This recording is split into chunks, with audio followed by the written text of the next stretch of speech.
The question has been raised whether October 22 was the correct Gregorian calendar equivalent for the Day of Atonement on the 10th of Tishri in 1844, the Day of Atonement. Calculations to ascertain the modern equivalent for an ancient date like this depend on 1. The projection of that date forward into modern times through mathematical computations, or 2. The survival of the ancient calendrical practice through its continual use by a perpetuated community of persons. The Karaite sect of Jews has sometimes been cited as an example of such a community that, it is assumed, has handed down the ancient Jewish system of calendation as a living tradition. This assumption about the Karaites is open to question. Some chronographers, like E. Bickerman, for example, have held that there were periods in their history when Karaites used a more programmatic calendar, as opposed to one based more directly upon observational factors. This applies in particular to the problem of how the intercalary month was added in periodically to keep the Jewish lunar calendar even with the actual solar year. When the Millerites set out to establish the correct modern equivalent in the Gregorian calendar, the Millerites, for the date of the Day of Atonement on 10 Tishri in 1844, one source of authority which they consulted was the Karaite calendar, as it was thought to have preserved the most original calendrical practice among the Jews. This assumption may not have been completely accurate. Even if the Karaites did retain a more original usage of the ancient Jewish calendar, their practice may still have been adapted or interrupted. It is also possible that Millerites may not have understood their Karaite sources with perfect clarity. However, regardless of the problems involved in such an approach, the Millerites should still be commended for having made the effort to obtain the most accurate determination of that date that they could arrive at from the sources they had available to them. I do not know how original nor how accurately preserved the Karaite calendrical practices are, since I have not studied them in any detail myself. Neither do I know how well the Millerites understood. However, I no longer consider the Karaite practice in this regard particularly relevant to the problem. With the passage of more than a century since the Millerites made their October 22 calculation, more accurate, direct, and ancient contemporary sources have come into our hands. These now enable us to deal with such a determination with more precision. I refer to these results and have come from the work of a number of scholars who have been engaged in research on ancient mathematics and astronomy. Mathematical computations have produced a complete table of dates for all the new moons of antiquity. These have been correlated with lunar calendar used in ancient Babylonia through the use of a representative number of datable references to intercalated months in the date lines on Babylonian business documents. Not only do these references indicate the particular years in which the extra month was intercalated, but enough of them are also available with which to establish the mathematical practice by which they were intercalated. This line of investigation indicates that probably by the 6th century BC, and certainly by the 4th century, the intercalated months were added on a systematic mathematical basis and not on just an ad hoc observational basis. The end product of this work has been the compilation of tables with the Julian equivalents for the dates of all the new moons in the Babylonian calendar from 626 BC to AD 75, as can be seen in the work Babylonian Chronology by R.A. Parker and W.H. Duberstein, Providence, 1956. We can therefore bypass the intermediate state of the Karaite calendar in our study of this problem and go to materials that have been derived directly from contemporary texts of the ancient world. Before the source is consulted for its input into the problem, a basic qualifying question should be asked here. Is it legitimate to utilize a Babylonian source to determine dates in the calendar used by the Jews who lived in Palestine under Persian rule?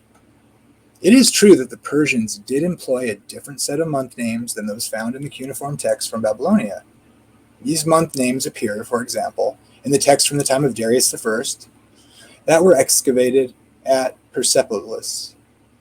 In Babylonia, under Persian control, however, the scribes continued to use the normal Babylonian month names, and these month names spread west from there to Palestine, where they appear in several post-exilic biblical books like Nehemiah, Esther, Zechariah, and on to Egypt, where they appear in the Persian-Babylonian half of the double date lines of the Elephantine Papyri from the 5th century BC. The other half gives the date in native Egyptian terms. Well, it is technically true that there was a distinction between the native Persian and Babylonian calendars. For practical purposes, what we are talking about here is the Babylonian calendar that was in use in Babylonia and its Western dependencies during the Persian period. It was under this calendar that the biblical personages, like Ezra and Nehemiah, and their immediate predecessors lived and worked. If we were working on the problem of dating, say, Christ's death or something of the other events that took place later in the 70 weeks prophecy, then our use of this source would have to be qualified to a serious degree. But in this instance, coming as it does at the beginning of the 70 weeks, we are not dealing with Jews who lived in later Palestine. We are dealing with the date when a Persian king gave a decree to the Jewish exile Ezra, who lived in Babylonia prior to his journey to Palestine. Thus, it's quite legitimate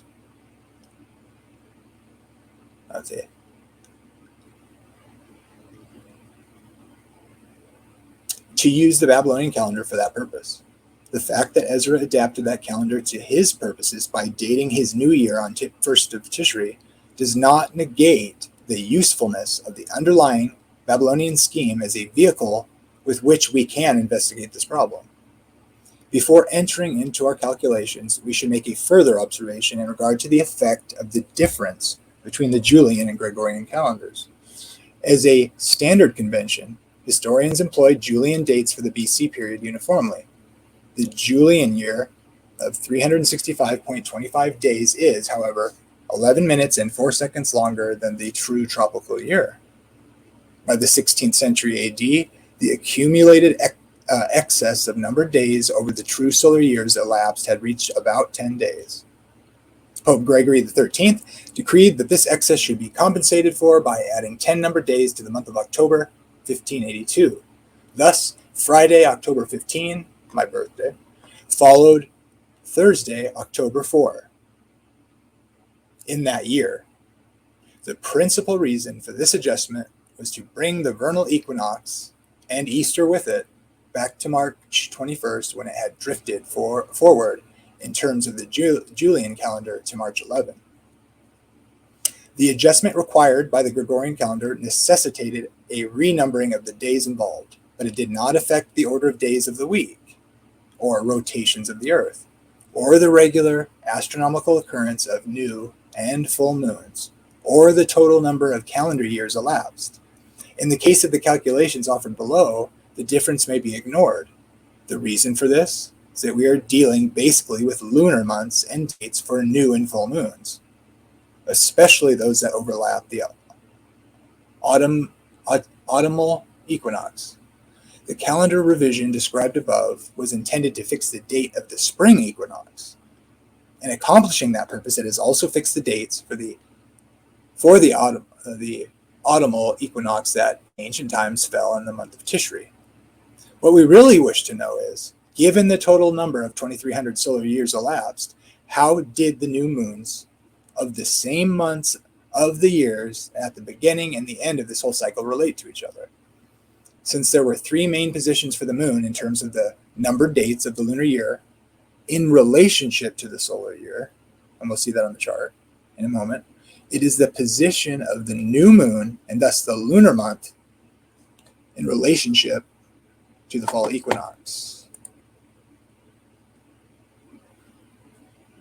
that we are most interested in, not the Gregorian day number assigned to the day of the new moon at that time. The tables employed below that are based on the Julian calendar suffice to serve that purpose adequately. What we want to know, therefore, is when, in terms of the Babylonian system of intercalation, did the month of Tishri start in 458 and 457 BC. These are the dates which demarcated the fall-to-fall year during which Artaxerxes issued his decree and Ezra returned to Jerusalem with his fellow exiles. These dates can be determined by simply looking them up in Parker and Duberstein's tables. The table indicate that first Tishri in 458 BC fell on October 2, and in 457 BC, September 21.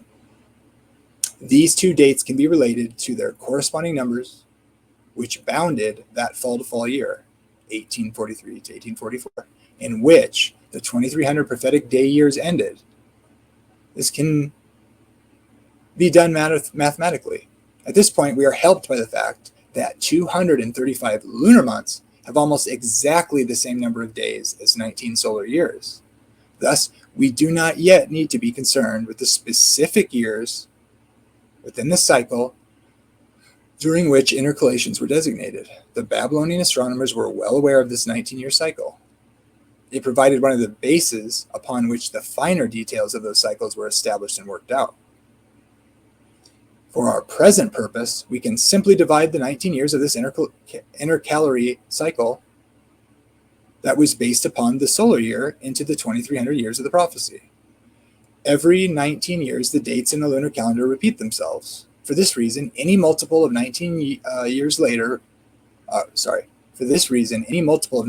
later would give the same date for first Tishri, whether it be in AD 1844 or any other year.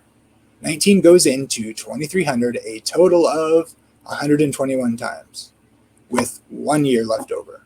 In other words, 19 times 121 is 2299, with 1 year left over.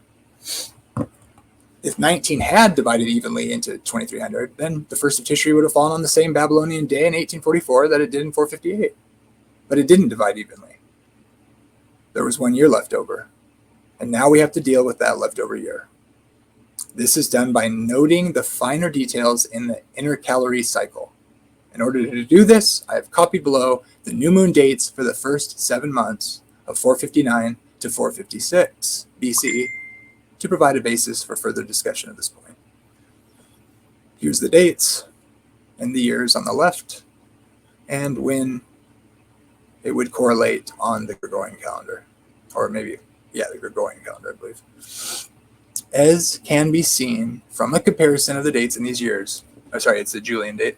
The Julian date for the same lunar calendar date basically moved forward 10 days for each of the 3 years. Then, with the intercalation of a second Adar,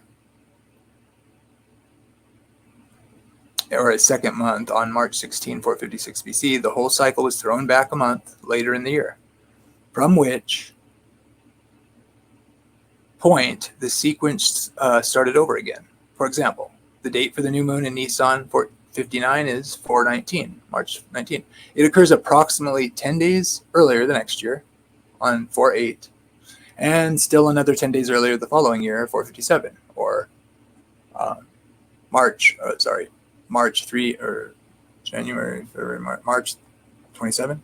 So no, the other one was April. But in 456 BC, the insertion of an intercalary month moves the date for the new moon to 415. April 15, nearly what it was in 459. The reason for this advance of the lunar months through the solar year until they were retarded again stems from the fact that the 12 lunar months of 29.5 days result in a year of 354 days, which is essentially 10 days short of the solar year.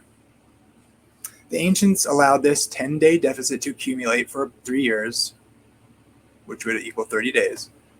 They then compensated for this difference by inserting the 13th month at the end of that third year. Whether they realize it or not, Christians are familiar with this system through the way the dates for Easter change from year to year.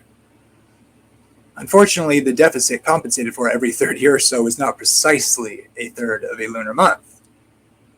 This mathematical fact produced some irregularity in the pattern of the years in which the additional month was added. This problem need not concern us greatly here, for we have the 19-year cycle, which to work with, which to work with over the long haul, like the 2300 day years. Now we need to decide to which of the 3 years of the intercalary cycle in 1844 belonged, since there was an excess of 1 year when the 19-year cycle was divided into the 2300 years. The year at the end of the 2300 years was only 1 year farther down the intercalary cycle than the year at the beginning of the 2300 years. It will be necessary, therefore, to look at the year in which the 2300 years began in terms of which year of the cycle it fell in. The year at the end of the 2300 years, 1844, can be identified as the next year in that cycle, because it's repeating based on the 19 years where they added a month. Okay,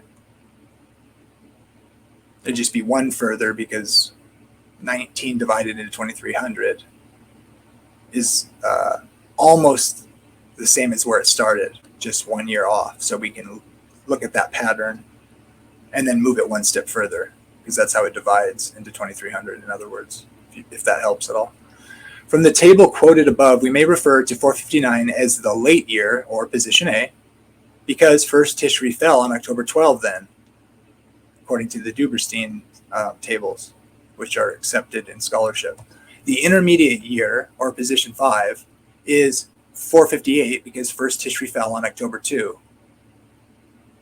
The early year, or position C, is 457 because first Tishri fell on September 21 of that year. The year we are interested in fell 2300 years later than the fall to fall year of 458-457. The fall to fall year of 458-457 was measured by first Tishri that fell in the B and C positions, the intermediate and early positions of October 2 and September 21. The first Tishri of the fall to fall year, 2299 years later, fell in these same B and C positions. But from our division of 19 into 2300, we are interested in the pattern of the next fall to fall year because of the 1 year left over from that division. This means that we must move 1 year further along in the cycle to determine the dates. When we do so, we find that they come out at the C and A positions, because after the third, or C year, the cycle reverts back to start over again, and due to the intercalation at the end of the third, or C year. To summarize, this means that in the fall of 1843, first Tishri fell in the C position, or around September 21. In the spring of 1844, at the end of that Babylonian lunar year, the Babylonians normally would have intercalated a second Adar according to their regular and established mathematical procedure. This means that in the fall of 1844, first Tishri would have been retarded by the intercalary month back to the late, or A position. The date given for its corresponding number 2300 years earlier is October 10. 10 days more to the Day of Atonement on Tishri 10 would thus take us to October 20. The 2-day slippage over the 2300 years has developed from minor mathematical differences and is not statistically significant. This is evident from the fact that the Millerites only had to make a choice between one new moon or the other in 1844. The one for an early Tishri or the one for a late Tishri. They chose the late one, and that was the correct one when it is figured from the Babylonian lunar year of 458-457. If the Karaites did not come up with this date, then they simply differed from the pattern that was in operation during the year when Ezra returned to Jerusalem. There were plenty of opportunities for such a difference to have developed over the years, but we no longer need to be concerned with such potential differences, because now, with advances in research on ancient astronomy and calendation, we can trace this matter all the way back to its source, the year when Ezra left Babylon, tracing it definitively as it can be through the study of ancient mathematical. Tracing this trail back that far has indicated that the Millerites did select the correct date for the 10th of Tishri by dating it to October 22 in AD 1844. This point has now been established as definitively as it can be through the study of ancient mathematics and astronomy.